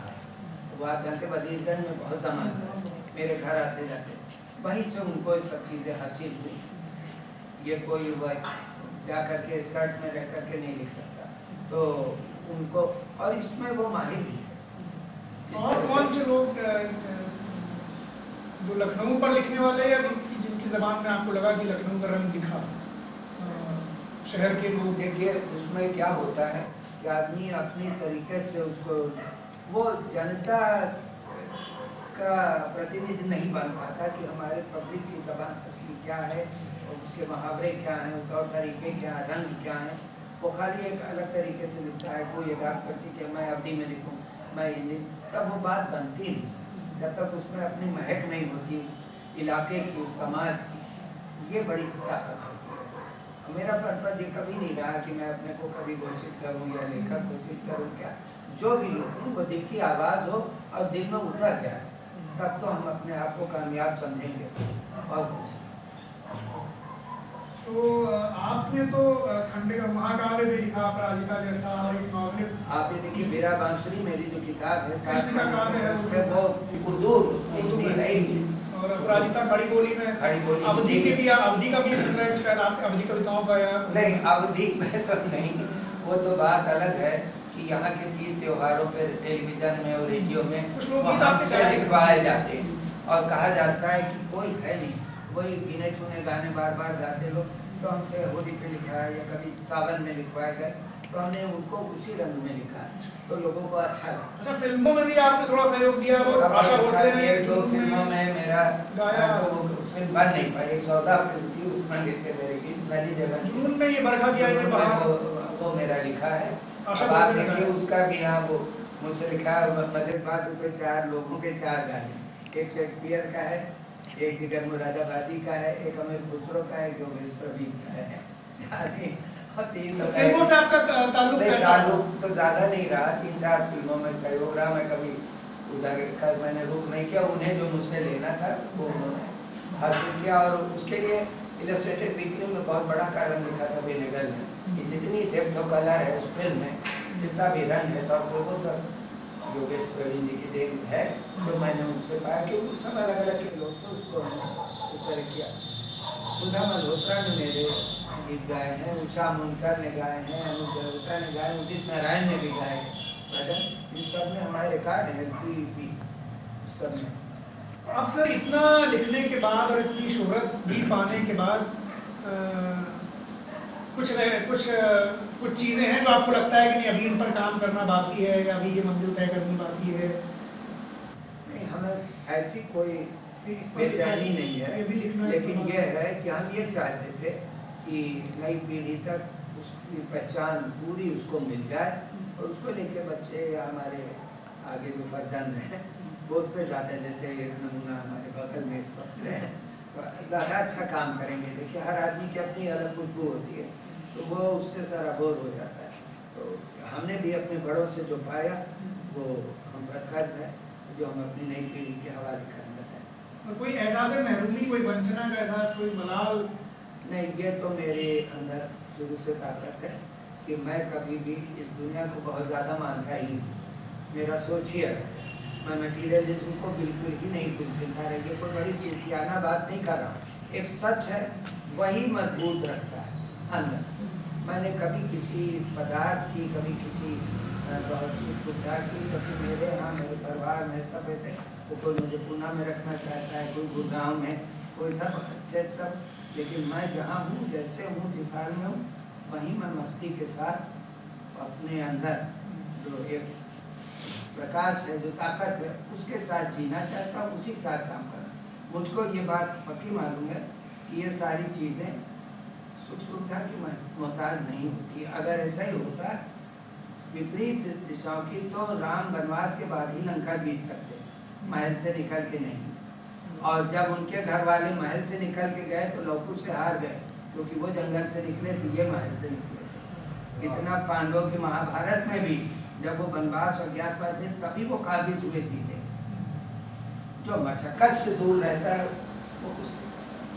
अच्छा, तो इसी सवाल को अगर मैं यूँ पूछूं कि जो कई लोगों को लगता है कि योगेश जी चूँकि आम आवाम की चीज़ें लिखते रहे, आम लोगों के बारे में लिखते रहे, या असल में उस एलीट क्लास के बारे में या उसके बीच ज़्यादा पैठ उन्होंने नहीं बनाने की कोशिश की, मसलहतन या किसी और वजह से, जिसके लिए लखनऊ की तहजीब ब्रांड है और वो बहुत ज़्यादा बिकती भी, इसलिए शायद उन्हें वो मर्तबा उस तरह का नहीं मिल पाया जो उनसे कमतर लिखने वालों को मिल गया, अंग्रेजी जानने की वजह से या दुनियादारी की वजह से। तो मेरा मिशन ही वो कतई नहीं। मैं अपने आप को पहले अंदर से पूरा पूर्ण समझता हूँ। ना मेरा मिशन यह है कि कोई पढ़े मुझे, अगर जिसको दिलचस्पी हो वो पढ़े, ना पढ़े तो खुश रहे, हमें कतई नहीं। आप इसमें मेरे अंदर का जो वैरागी मन है उसको आप पहचाने। मैं कभी भी नहीं जानता कि तुलसीदास की रामायण सब पढ़ते, तो तुलसीदास ने सोच के थोड़े लिखा कि लोग इसको पढ़ें और ये बिके बाजार में। ये किरदार है, काम है। मैं तिजारती नहीं हूँ कतई इस मामले में। मैं किसी कीमत पर इसके लिए और ना मुझे बेचैनी, ना मुझे कभी हदक लगी।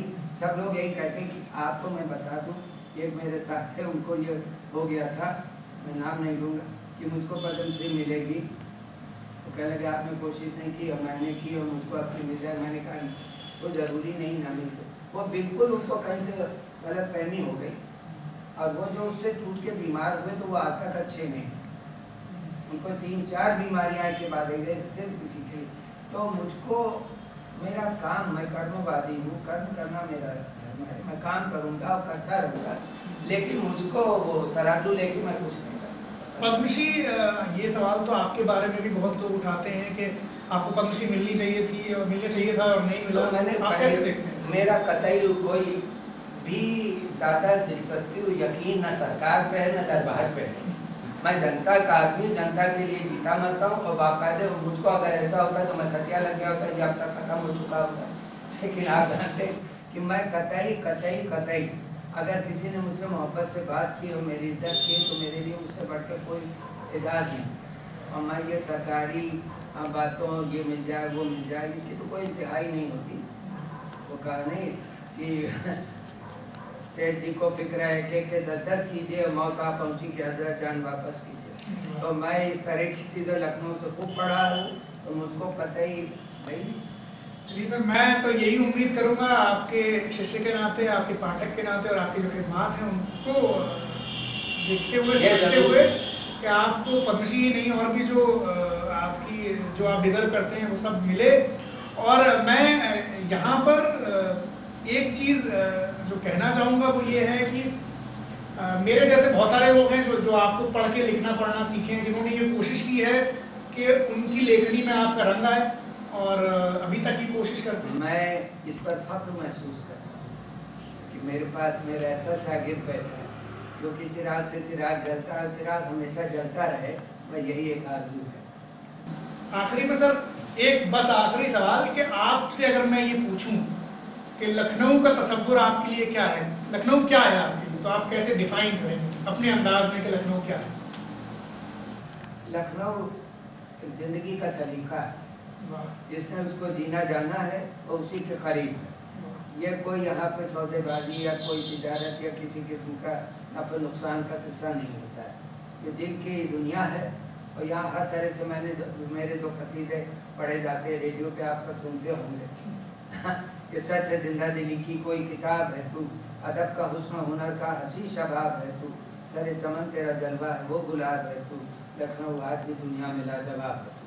तो बस लखनऊ वाला जो बहुत मशहूर है आपका, वो भी सुना दीजिए। नहीं, वो लखनऊ है तो महज गुंबदों मीनार नहीं, सिर्फ एक शहर नहीं, पूछो बाजार नहीं, इसके दामन में मोहब्बत के फूल खिलते हैं, इसकी गलियों में फरिश्तों के पते मिलते हैं। इसका हिस्सा आपने सुनाया था कि कहीं और बताए, कहाँ इस्तेमाल? हमारे किन्हीं मिनिस्टर साहब ने किया था, कहीं से आए होंगे बरामद होके। तो वो एक बार जब वहीदा रहमान आई थी एक जलसे में, मैं रविंद्रालय में बैठा, तो डॉक्टर S.C. राय साहब मेयर थे उस समय, वो जब जाने लगे उस प्रोग्राम में उनको आगे बढ़ना, उस समय मेरे बगल में वो आगे बैठे हुए थे, उनकी बीवी भी बैठी थी। तो डॉक्टर S.C. राय साहब ने फ़ोन करके कहा कि योगेश प्रवीण से उनका ये कथा पूरा बाकायदा लिखो कि मैं कहीं गलत ना पढ़ दूँ मंच पे खड़ा होकर। मैंने बता दिया, तो खैर उन्होंने, वो तो दुनिया जहान के लोग पढ़ते हैं, आप जानते हो, तो कोई नई बात नहीं, मैंने लिख के आपको दे दिया, वो आपकी संपदा है। तो अब वो जब आए स्टेज पे तो उन्होंने कहा योगेश प्रवीण जी का ये मशहूर कथा मैं पढ़ के आप सबका स्वागत करता हूँ, लखनऊ है तो मैं गुंबद मीनार ने, ये सब पढ़ा उन्होंने। अब पढ़ने के बाद जो मेरे बगल में बैठे थे महाशय, उनके बगल में उनकी भी तो वो बोली कि आई क्या योगेश प्रवीण जी के लगे? उन्होंने कहा तुम्हें आज मालूम हुआ? तो उन्होंने कहा हाँ, हम क्या जाने, क्योंकि आपके साथ हम दौरे पे जाते रहे। वो जो हमारे मिनिस्टर थे उस दौरान, तो वो थे, वो जब हापुड़ जाते तो कहते थे हापुड़ है तो मैं गुंबद, बलिया जाते तो बलिया पढ़ देते। समझ लीजिए बड़ी मुश्किल है, चीज़ अगर गलत हाथों में पहुंच जाती तो क्या होता है। तो सर बहुत बहुत शुक्रिया आपका कि आपने इतना वक्त दिया, इतनी सारी अच्छी बातें हमें की जिनसे बहुत कुछ सीखने को मिलेगा, और ये इंटरव्यू सुन के बहुत सारे लोग बहुत कुछ सीखेंगे।